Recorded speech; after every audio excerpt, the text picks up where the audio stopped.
आप देख रहे हैं न्यूज़ नाउ 24/7 ताज़ा खबरों के लिए हमारे साथ बने रहें। शिवसेना यूबीटी सांसद प्रियंका चतुर्वेदी ने पाकिस्तान के पूर्व राजनयिक अब्दुल बासित के बयान पर तीखी प्रतिक्रिया दी। उन्होंने कहा कि ये सोचना गलत है कि भारत किसी भी परिस्थिति में चुपचाप बैठा रहेगा। चतुर्वेदी ने कहा कि भारत एक मजबूत और सक्षम देश है जो अपनी संप्रभुता और सुरक्षा के मुद्दों पर पूरी तरह सतर्क रहता है। उन्होंने पाकिस्तान के नेताओं पर निशाना साधते हुए कहा कि भारत को लेकर लगातार बयानबाजी करना ये दर्शाता है कि वहाँ के कई नेता, खासकर सत्ता में बैठे लोग, भारत के प्रति असंतुलित दृष्टिकोण रखते हैं। उनके अनुसार भारत पर अत्यधिक ध्यान देने के कारण वे अपने ही मुद्दों से ध्यान भटका रहे हैं। चतुर्वेदी ने यह भी कहा कि भारत की विदेश नीति स्पष्ट और संतुलित है, जो शांति और मजबूती दोनों पर आधारित है। उन्होंने दोहराया कि भारत किसी भी चुनौती का सामना करने में सक्षम है और देश की सुरक्षा सर्वोच्च प्राथमिकता है।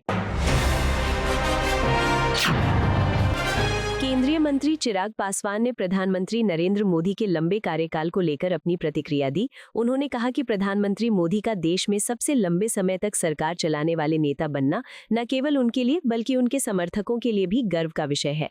पासवान ने कहा कि ये उपलब्धि केवल राजनीतिक सफलता नहीं बल्कि जनता के विश्वास और समर्थन का प्रतीक है।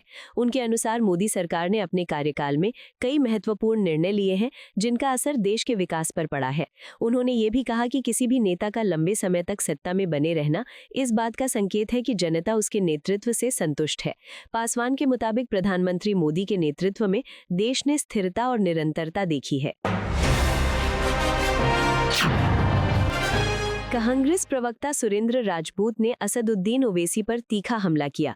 उन्होंने कहा कि ओवैसी ने सेक्युलरिज्म का मुखौटा उतार दिया है और अब उनका असली चेहरा सामने आ गया है। राजपूत ने आरोप लगाया कि ओवैसी की राजनीति समाज को विभाजित करने वाली है और इससे सांप्रदायिक तनाव बढ़ सकता है। उन्होंने कहा कि इस तरह की राजनीति देश की एकता और सामाजिक सौहार्द के लिए नुकसानदायक है। उन्होंने ये भी कहा कि देश में राजनीति को विकास और जनहित के मुद्दों पर केंद्रित होना चाहिए, न कि धर्म के आधार पर लोगों को बांटने पर। राजपूत के इस बयान से राजनीतिक माहौल और गर्म हो गया है और विभिन्न दलों के बीच बयानबाजी तेज हो गई है। जेडीयू की राष्ट्रीय प्रवक्ता राजीव रंजन ने पश्चिम बंगाल की पहचान को लेकर टिप्पणी की। उन्होंने कहा कि बंगाल की असली पहचान महान व्यक्तित्वों से जुड़ी है, जैसे रविंद्रनाथ टैगोर और नेताजी सुभाष चंद्र बोस। रंजन ने कहा कि बंगाल केवल एक राजनीतिक इकाई नहीं बल्कि एक समृद्ध सांस्कृतिक और ऐतिहासिक विरासत का प्रतीक है। उन्होंने इशारों में कहा कि किसी भी व्यक्ति को खुद को बंगाल का प्रतिनिधि बताने से पहले इस विरासत को समझना चाहिए।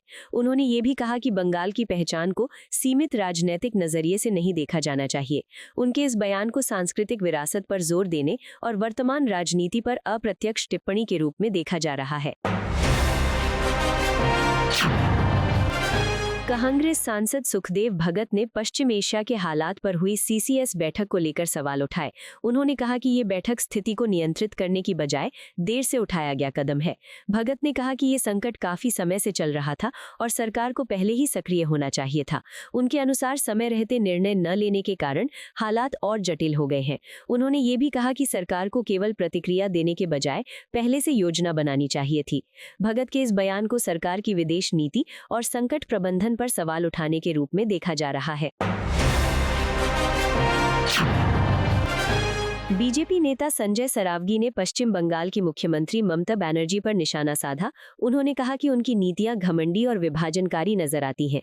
सरावगी ने कहा कि ममता बनर्जी के बयान और व्यवहार से यह संकेत मिलता है कि वो खुद को राज्य से ऊपर मानने लगी हैं। उन्होंने आरोप लगाया कि इस तरह की राजनीति से जनता में असंतोष बढ़ रहा है और राज्य की स्थिति प्रभावित हो रही है। इनके इस बयान से पश्चिम बंगाल की राजनीति में आरोप प्रत्यारोप और तेज हो गए हैं।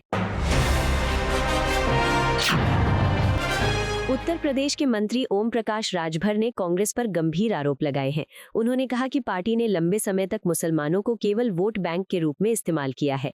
राजभर ने कहा कि शिक्षा, स्वास्थ्य और रोजगार जैसे क्षेत्रों में उन्हें उनका उचित अधिकार नहीं मिला। उन्होंने ये भी कहा कि किसी भी सरकार ने उनके अधिकारों को मजबूत करने के लिए ठोस कदम नहीं उठाए। उनके इस बयान से राजनीतिक बहस और तेज हो गई है।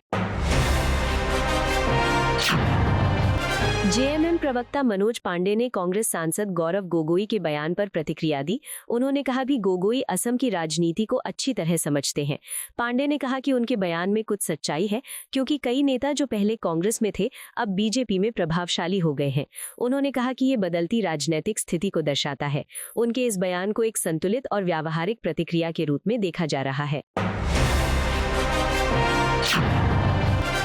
मंत्री रामकृपाल यादव ने ममता बनर्जी पर निशाना साधते हुए कहा कि अब वो पश्चिम बंगाल में अपनी सत्ता बनाए रखने में सफल नहीं होंगी। उन्होंने कहा कि राज्य में एंटी इनकम्बेंसी बढ़ चुकी है और इसका असर आगामी चुनावों में देखने को मिलेगा। उन्होंने दावा किया कि ममता सरकार के कई विधायक हार सकते हैं। इस बयान से चुनावी माहौल और गर्म हो गया है।